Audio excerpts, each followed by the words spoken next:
Halo teman-teman, pada tugas kali ini saya akan mereview sebuah artikel jurnal. Artikel yang saya ambil yaitu berjudul Etnomatematika pada Balai Lumbung Sasak, di mana artikel ini saya ambil dari jurnal Musharrafah, yaitu jurnal pendidikan matematika dari Institut Pendidikan Indonesia Garut. Jurnal Musharrafah ini sudah terakreditasi dengan Sinta 2. Nah, teman-teman bisa mengaksesnya melalui link berikut ini. Adapun untuk artikel yang akan saya review pada kali ini yaitu Etnomatematika pada Balai Lumbung Sasak ini ada pada volume 11 nomor 1 pada halaman 1 sampai dengan halaman 12. Artikel yang saya ambil ini diterbitkan pada tahun 2022. Untuk keefektivitasan judul ini tidak melebihi dari 15 kata dan tidak menggunakan singkatan.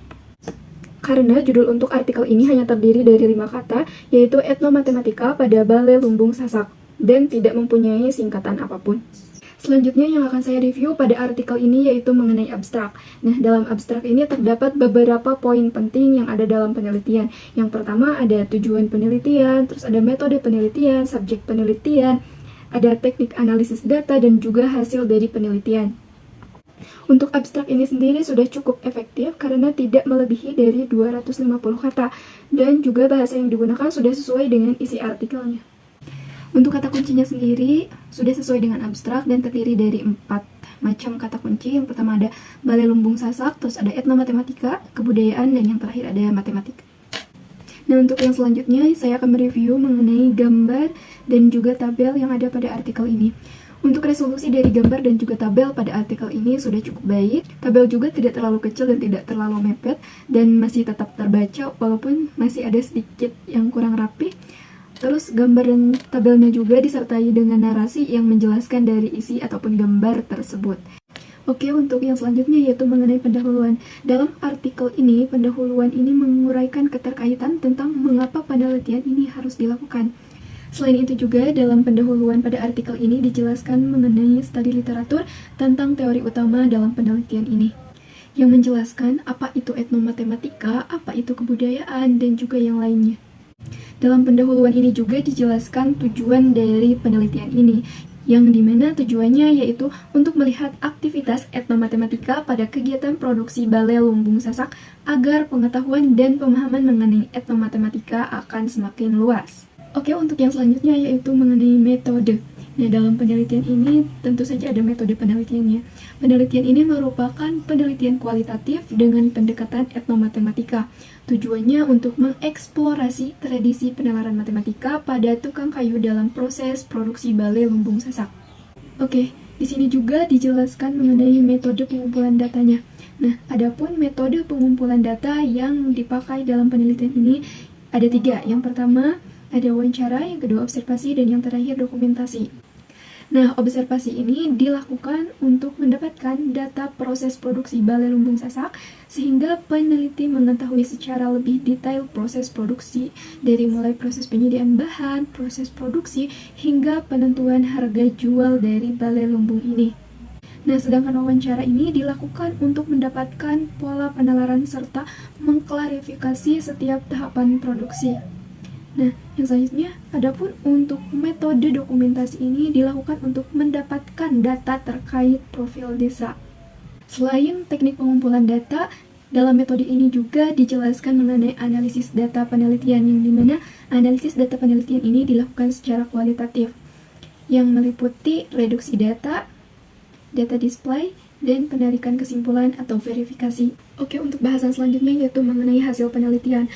Dalam hasil dari penelitian ini terdapat bagian-bagian rinci dalam bentuk subtopik yang berkaitan langsung dengan fokus penelitian dan kategori-kategorinya. Yang salah satunya yaitu menjelaskan mengenai produksi dari balai lumbung sasak yang terdiri dari 3 tahapan. Yang pertama dari tahapan proses penyediaan bahan, yang kedua dari proses pembuatan, dan yang terakhir yaitu proses penentuan harga jual.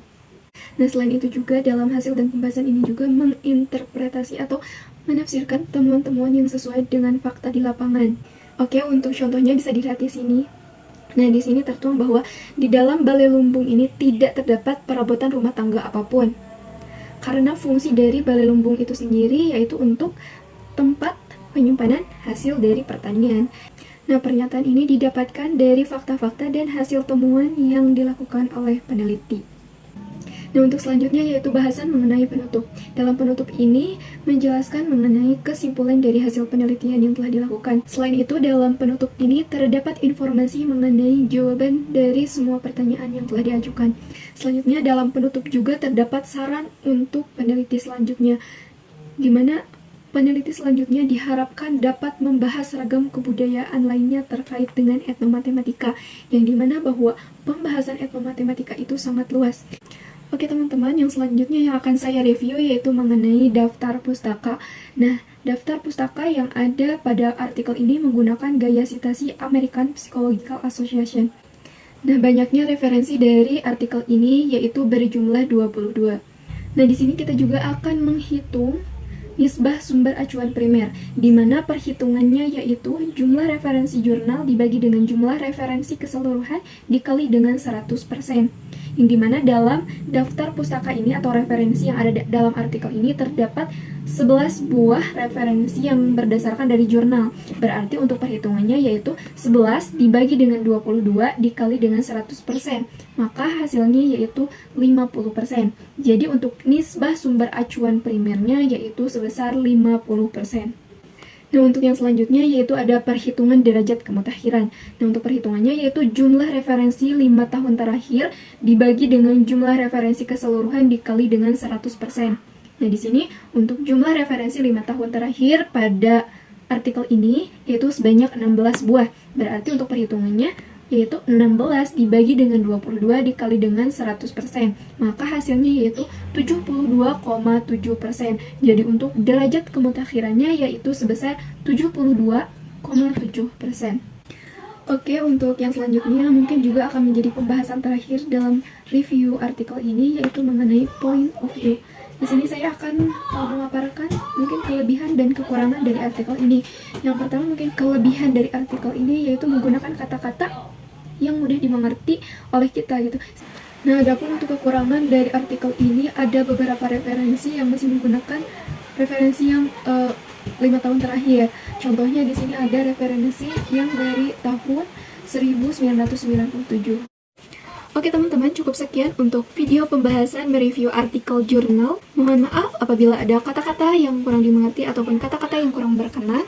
Saya ucapkan juga terima kasih. Semoga video ini bermanfaat. Wassalamualaikum warahmatullahi wabarakatuh.